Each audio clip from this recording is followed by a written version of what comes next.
네, 오늘도 예배하는 우리 모든 성도님들께 하나님께서 말씀의 은혜로 함께 해주시기를 간절히 축복합니다. 오늘은 어린이 주일입니다. 오늘은 우리 자녀들이 나이가 많든 적든 간에 믿음 안에서 복되게 살아가기를 소망하며 기도하는 그런 하루가 되었으면 좋겠습니다. 거의 모든 부모들은 자녀를 키우는데 어려움을 느끼실 거라고 생각됩니다. 사실 자녀 양육하는 것을 어디서 특별히 배우지 않았잖아요. 그래서 실수도 많고, 그래서 지나고 나면 뭐 잘못한 게 없는가 그렇게 후회도 하게 됩니다. 어떤 분이 만일 내가 다시 아이를 키운다면, 이런 글을, 제목의 글을 쓴 걸 읽어봤는데요. 그중 일부를 좀 소개하겠습니다. 만일 내가 다시 아이를 키운다면 집을 세우는 것보다 먼저 아이의 자존심을 세워주리라. 만일 내가 다시 아이를 키운다면 손가락으로 명령하기보다 손가락으로 함께 그림을 그리리라. 만일 내가 다시 아이를 키운다면 아이를 바로잡으려고 노력하기보다 아이와 하나 되려고 노력하리라.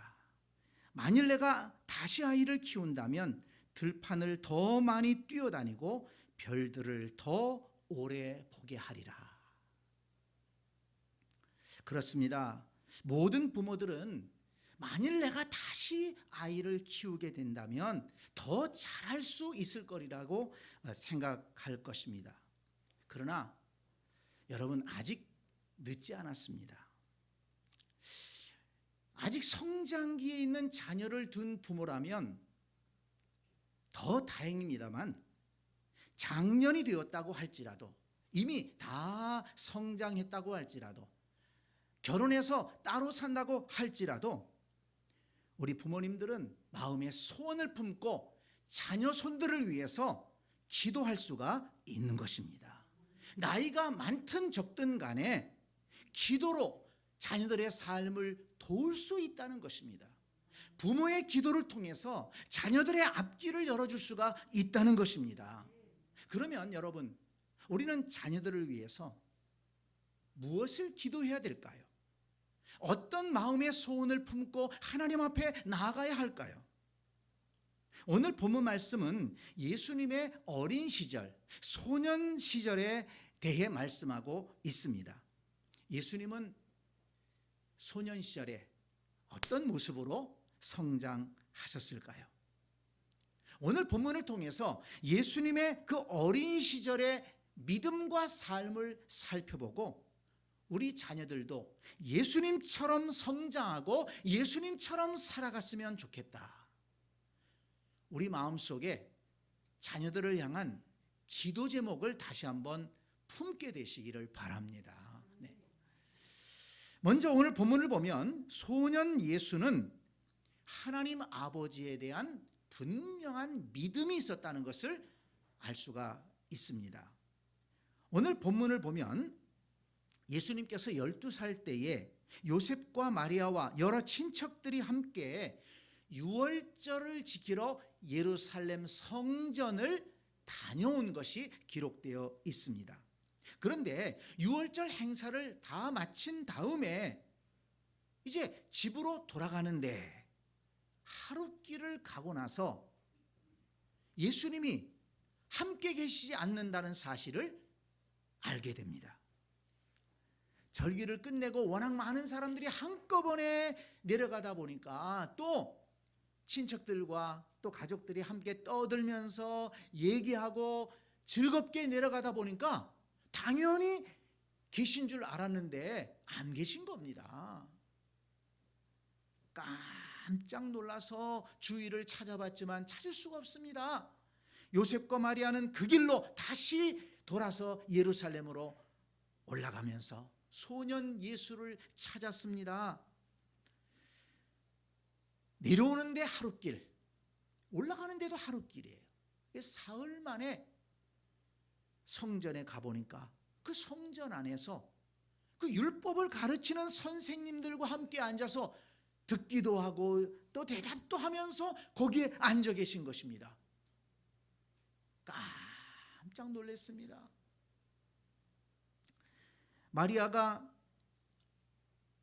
예수님을 보고 꾸중을 합니다. 아이야, 어찌하여 우리에게 이렇게 하였느냐?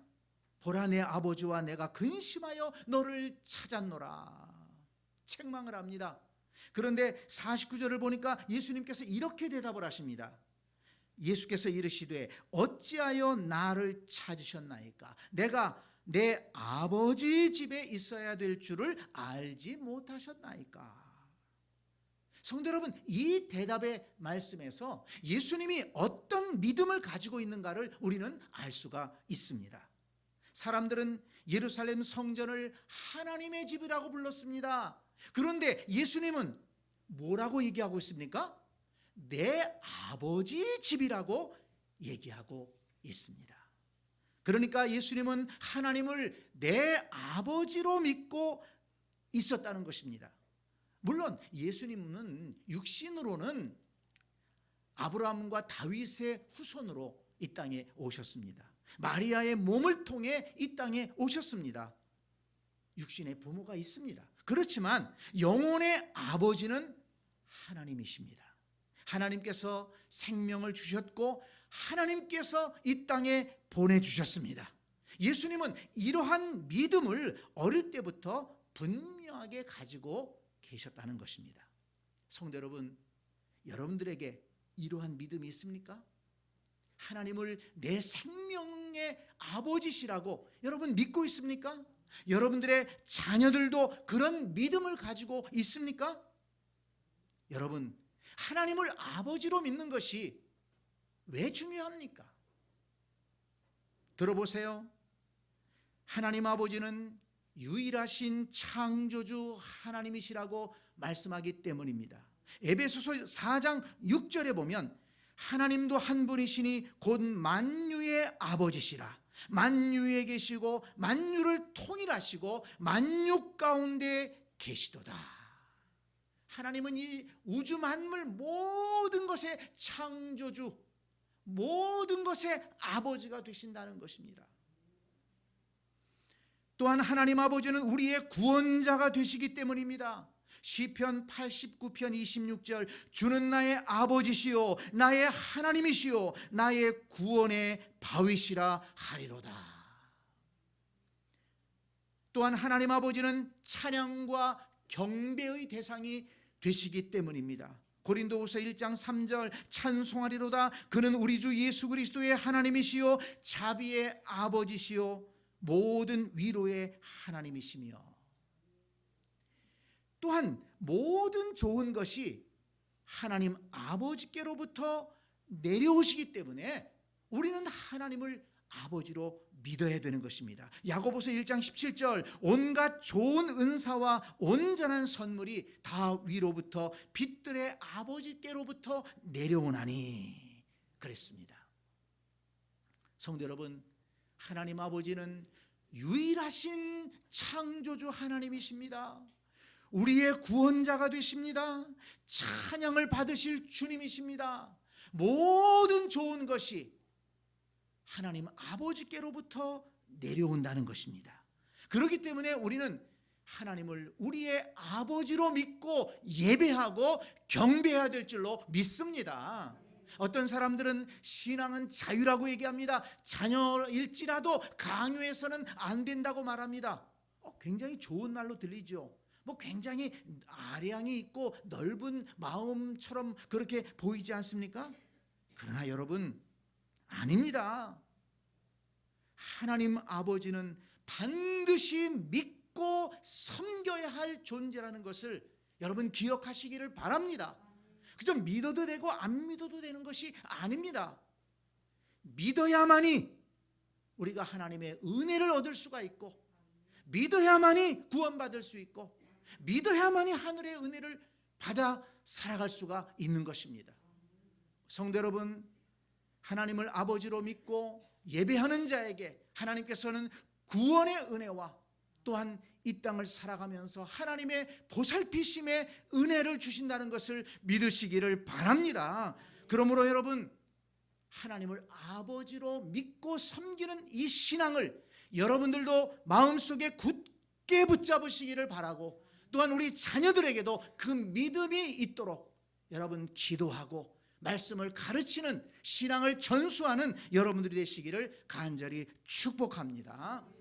또한 오늘 본문을 보니까 소년 예수는 성전을 사랑하는 신앙을 갖고 계셨다라는 것을 알 수가 있습니다. 49절 말씀을 다시 봅니다.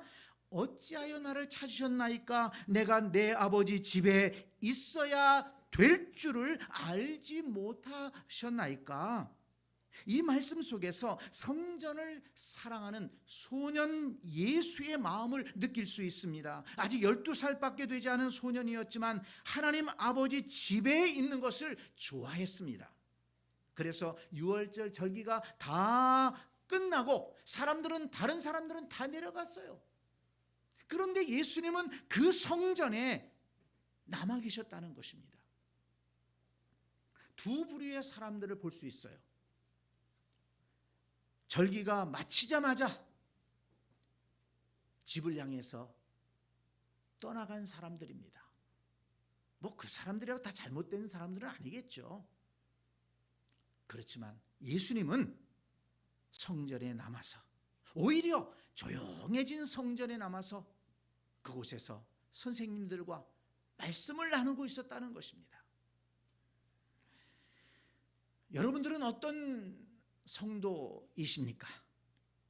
하나님의 사람은 하나님의 성전을 가까이 해야 합니다. 성전에 자주 나와서 머물러 있기를 좋아해야 합니다. 성전에 나와 예배하고 기도하기를 힘써야 한다는 것입니다. 성전에서 봉사하고 교제를 나누는 것을 기뻐해야 합니다. 여러분 보세요. 성전에서 멀어지면 신앙도 멀어집니다. 성전에서 예배하고 기도하고 교제하고 성전에 나오는 것이 좋고 성전을 보살피는 것이 좋고, 이것이 하나님을 사랑하는 성도들의 올바른 삶이라는 것입니다. 소년 예수는 성전을 사랑하고 가까이 하는 복된 신앙을 가지고 있었다는 것입니다. 지난 2년여 동안 코로나 때문에 본의 아니게 성전을 좀 거리를 두어야 되는 그런 상황 속에서 우리는 살았습니다. 그러나 이제는 조금 자유를 얻게 된 것 같습니다. 이제 다시 성전에 모이기를 힘써야 되겠습니다. 여러분, 성전에 나오기를 기뻐하고 성전에 머물러 있기를 좋아하는 그런 복된 성도들이 다 되시기를 바랍니다. 또 오늘 본문을 보니까 소년 예수는 가정을 소중히 여기고 부모님을 잘 섬겼다는 것을 알 수가 있습니다. 51절 말씀을 보세요. 예수께서 함께 내려가사 나사렛에 이르러 순종하여 받드시더라. 6월절을 다 마치고 이제 요셉과 마리아를 만나서 이제 다시 집으로 나사렛으로 내려가셨습니다. 그런데 여러분, 집에 돌아온 소년 예수의 모습은 어떠했다고 했습니까? 순종하여 받드시더라. 부모에게 순종하고 부모를 받들어 섬겼다고 성경은 기록하고 있습니다. 얼마나 아름다운 모습입니까? 여러분, 이게 진짜 신앙인의 모습입니다. 믿음이 좋은 사람은 가정을 소중히 여기고 또한 부모에게 효도하는 사람인 것입니다. 예수님은 예루살렘 성전에 올라가서 그 예루살렘 성전을 내 아버지 집이라고 했습니다. 또한 성전에서 여러 율법 선생들과 함께 토론할 정도로, 그들이 깜짝 놀랄 정도로 율법에 대한 지식을 가지고 있었어요. 그러나 예수님은 성전에만 머물러 있지 않았습니다. 율법에 대한 지식이 많다고 해서, 아는 것이 좀 많다고 해서 부모나 형제를 무시하지 않았습니다. 예수님은 부모의 말씀에 순종했고 순종할 뿐만 아니라 받들어 섬겼다는 것입니다. 요셉의 직업이 목수였어요. 목수도 혼자 하기 어렵잖아요. 뭐 붙들어 줘야 되고 또 뭐 나무도 옮겨와야 되고.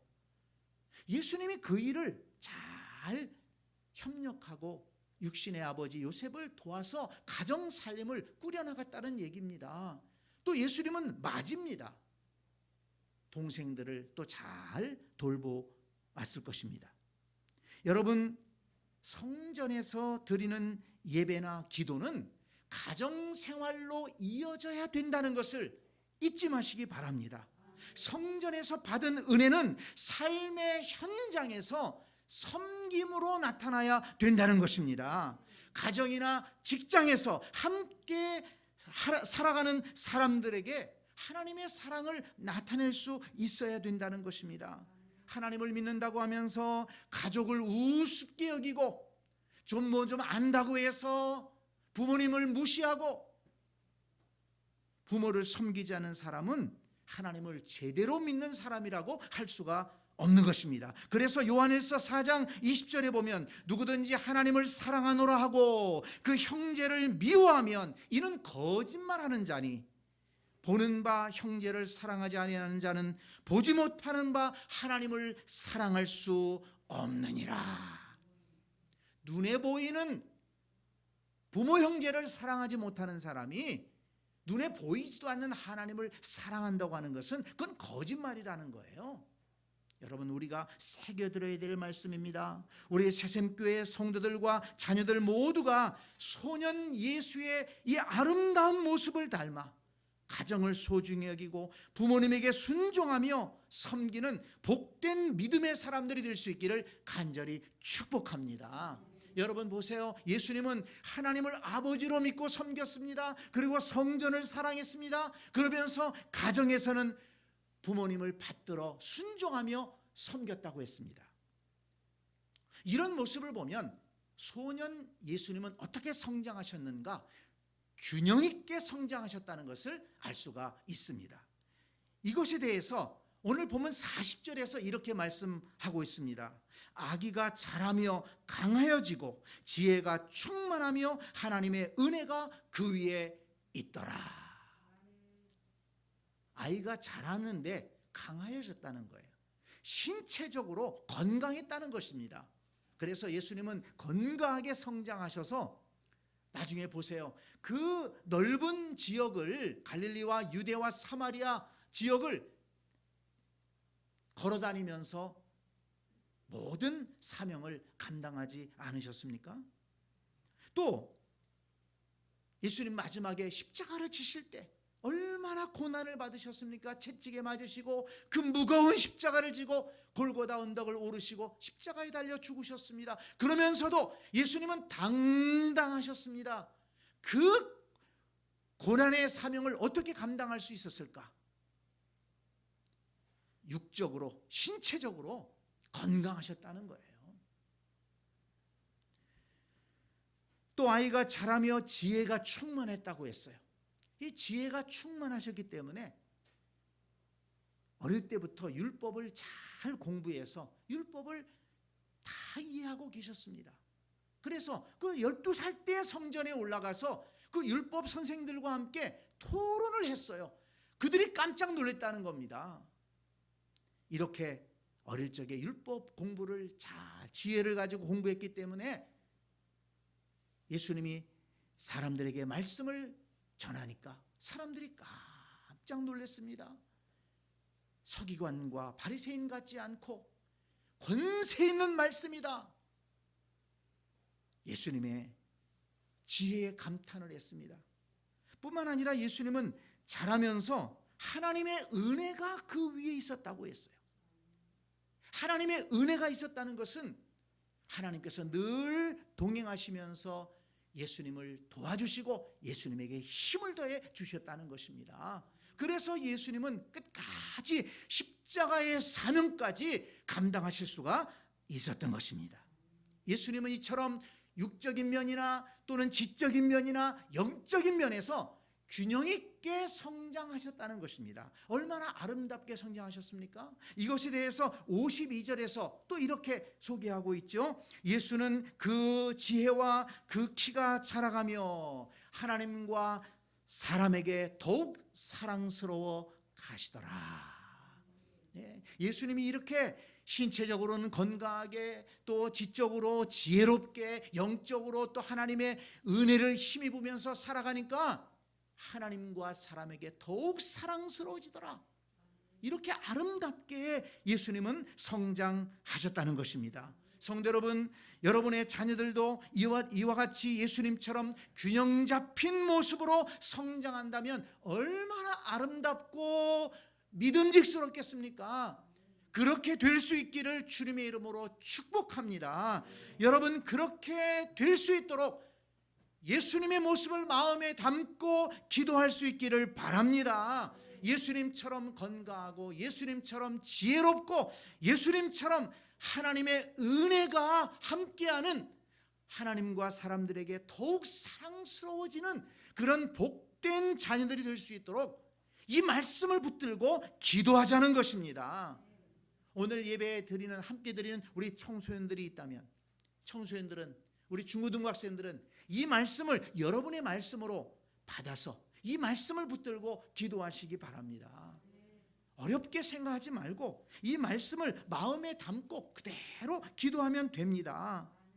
예수는 그 지혜와 그 키가 자라가며 하나님과 사람들에게 더욱 사랑스러워 가시더라.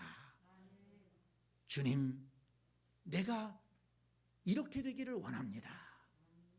이 말씀을 암송하면서 주님, 나도 예수님처럼 이렇게 성장하기를 원합니다. 이렇게 기도한다면 하나님께서 그 기도를 들으시고 반드시 균형 잡힌 사람으로, 복된 그리스도인으로 하나님께서 인도하시고 붙잡아 주실 줄 믿습니다. 그런데 오늘 본문에서 우리가 놓치지 말아야 될 한 가지 중요한 것은 소년 예수의 부모 마리아와 요셉의 신앙입니다.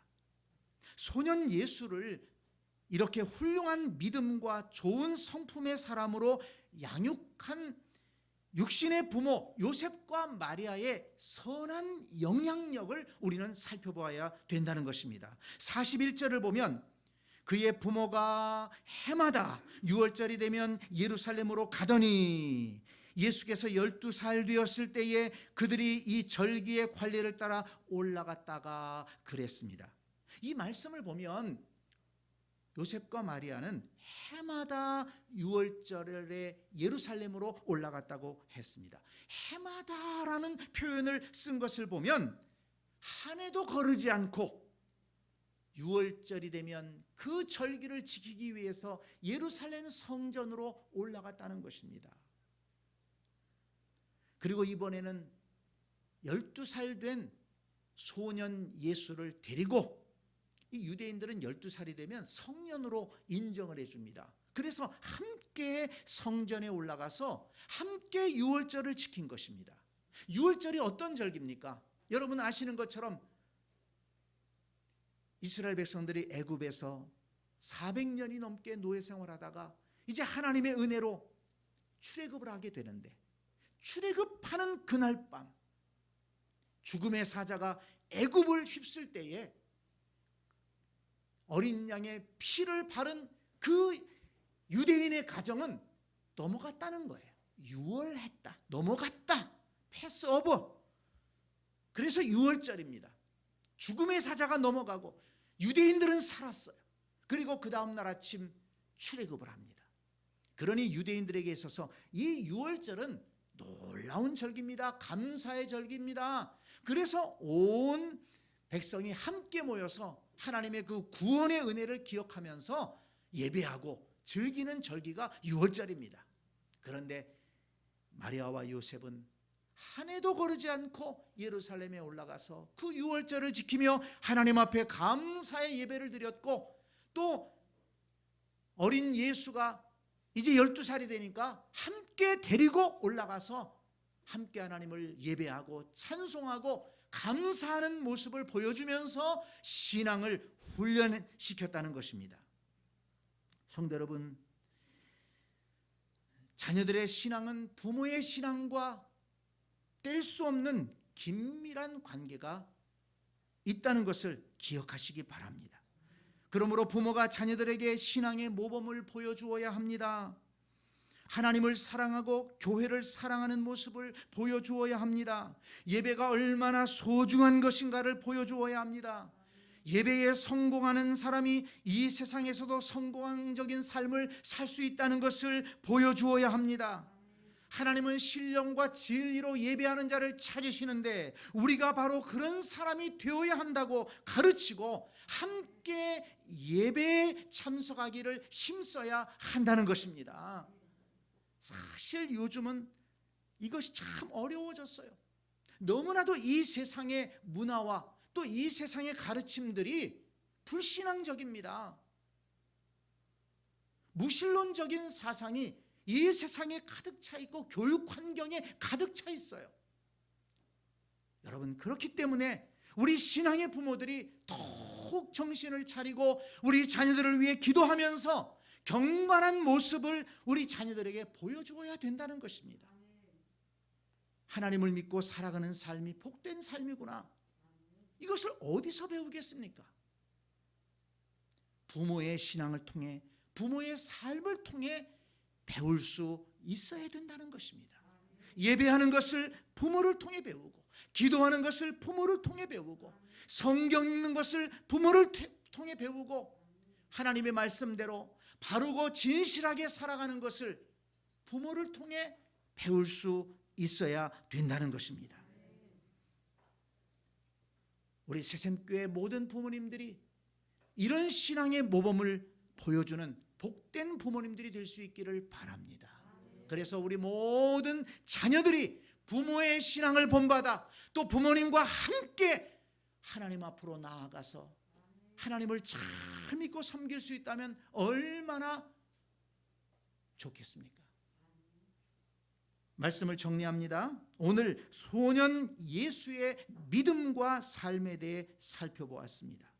소년 예수는 하나님을 아버지로 믿었다고 했습니다. 성전을 사랑했습니다. 또 가정에서는 부모에게 순종하며 받들어 섬겼다고 했습니다. 그리고 소년 예수는 건강하고 지혜롭게 자라며 하나님과 사람에게 더욱 사랑스러워 가셨다고 했습니다. 성도 여러분, 이 말씀을 기도 제목으로 삼아 자녀들을 위해 기도해 주시기를 바랍니다. 그래서 저와 여러분 모두가 우리 자녀들이 예수 닮은 모습으로 살아가는 복된 성도들이 다 될 수 있기를 간절히 축복합니다. 아멘.